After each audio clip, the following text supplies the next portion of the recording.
have a PhD in neurophysiology, and I've been doing research in a ton of different areas over the years, some even completely unrelated to neurophysiology. But really what my primary interest has been neurotrauma.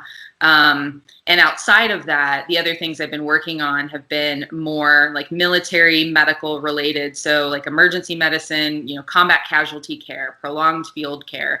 And over the course of my career, I've worked in academia, and I was a professor in a research setting. I also then transitioned and was a professor at one of the medical schools here in Colorado, and I taught physiology to first and second year students, and then moved on from there, had a really good opportunity in industry and worked at a small business.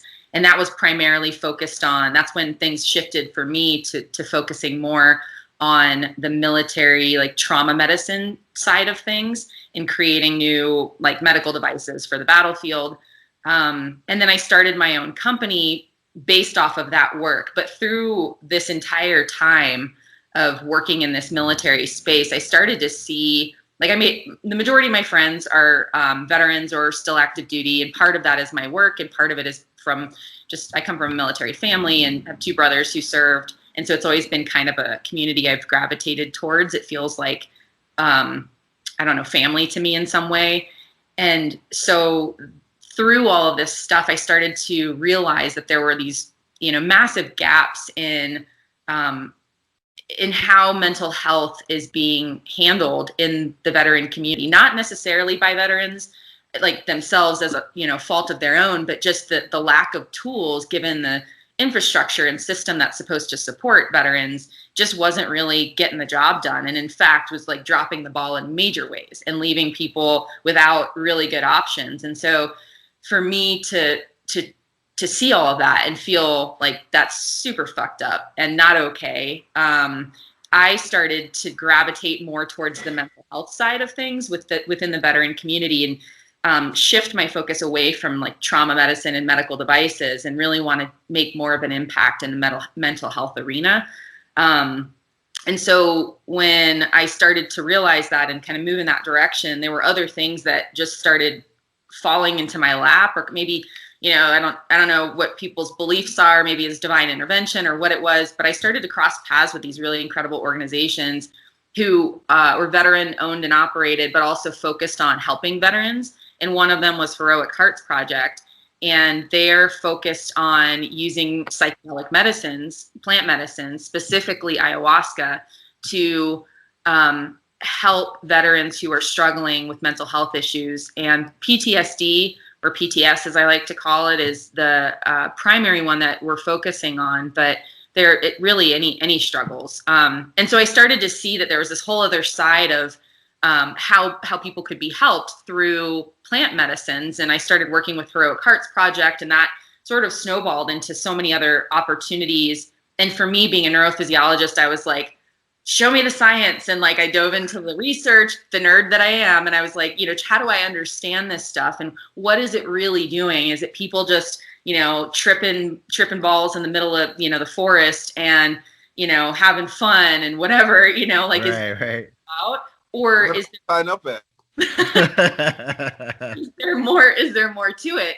And so the more I read about it, the more I understood it from a neuroscience perspective, and the potential in some of these psychedelics for healing is like on a psychological level, but also on like a really physical level is incredible. And so that's what I've been working towards mostly lately, is really trying to make people aware of what's out there, what these options are for various things, from traumatic brain injury to post-traumatic stress, but really like destigmatizing it too, because the fact of the matter is that suffering is universal, but the veteran community has suffering in arena due to the things that people are exposed to and the things that people experience that you wouldn't as a civilian. There's just certain things you wouldn't experience. Not to say that it's worse or harder. I mean, there are people who live in war-torn zones, or grow up where you're not safe even walking down the street, and there's constant murder around you and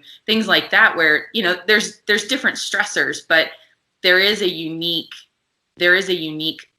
part of being in the military and being involved in combat and, being trained to take a life and all of those things that kind of compound that general stress and threat response. So anyway, through all that, I just got really passionate about this work, and I've just been trying to spread the word about it.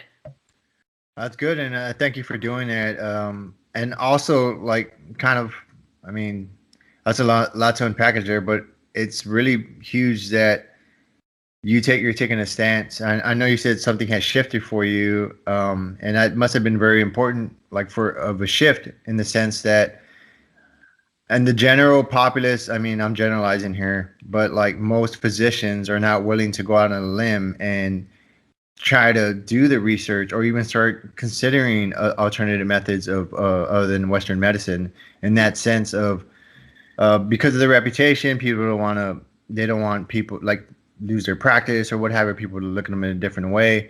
Yeah. But honestly, I mean, personally going through about 5 different programs, and I've kind of done like the other part of it. And I mean, we can get into that, but I just commend you for actually just stepping out, noticing that there has to be something else. And I kind of like you, of course, I mean, I went into the research, but I'm not a neurophysiologist either. I'm just a person that was trying to figure out an answer. And that's one of the rabbit holes I went down was the ayahuasca. I didn't participate in any ceremonies or what have you, but I was pretty damn close to buying a ticket and going, to Peru or South America or somewhere to try to. But even that on its own was kind of sketchy. I was like, I'm gonna go down there. I could be at some random person's house and they're giving me like some type of mix of NyQuil and some other stuff. And I'm like, you know what I mean? Yeah. So I didn't have. And the way that kind of came to me was through another veteran podcast that I was listening to when I first got out. And he was talking about how he went down there and his experience and how he was on a bunch of different pharmaceuticals. And then they had to like detox him pretty much before he was allowed into the ceremony and what have you. And so that's kind of where the door opened for me in that realm. And so I've kind of it's still like on the back burner for me, and I'm still kind of like watching it. I just kind of shifted my focus, especially once I found mountain biking. That kind of allowed me to use the physical exertion and just being outside and kind of help me in that way as well. But it's definitely still something on my peripheral right now. Yeah. So. Yeah.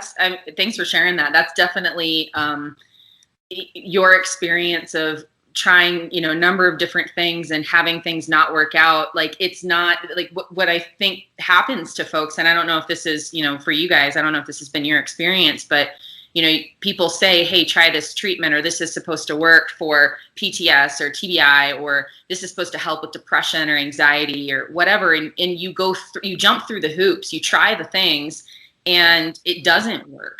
And then you think that it's your fault, or it's like, I'm too broken, that's not going to work, or I'm just not doing it right, I'm somehow fucked up, and therefore, I just can't do that. And the truth is, it like makes people feel worse when they're told this is supposed to help you and it doesn't. Then it's like, yeah, I mean, yeah. Right? Like, that sucks. And that's what our system is doing to people, because they're either being overpromised something, or the solutions we have are like half measures. They're just really not effective. And people get down to, this point of desperation where folks are like on the verge of taking their lives. And we know in the veteran community that this is an epidemic in and of itself, is veteran suicide. And, before people get there, it's like all hope is lost. And so people often get to that point and they're like, there's nothing else. And then psychedelics all of a sudden come out and it's like, well, I never considered that before, but nothing else has worked. So let me at least just look at this stuff and see what this is about.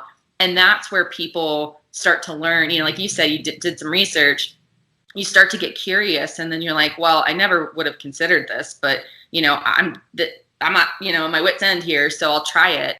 And that's where people are coming to it from. And I wish that it didn't take that, getting so far down that path for people to realize that there is this potential solution. Again, like you can't guarantee that it's going to help people, but it's the most effective thing I've ever seen for a number of different mental health struggles. And I think your spidey sense, I don't know what you want to call it, but like your sense of, ooh, I don't know if I want to just jump on a plane and go to Peru or the jungle, because like that is important. A place that people go to get healing should definitely be vetted, because it's becoming more popular, and there's this whole tourism side of psychedelics now.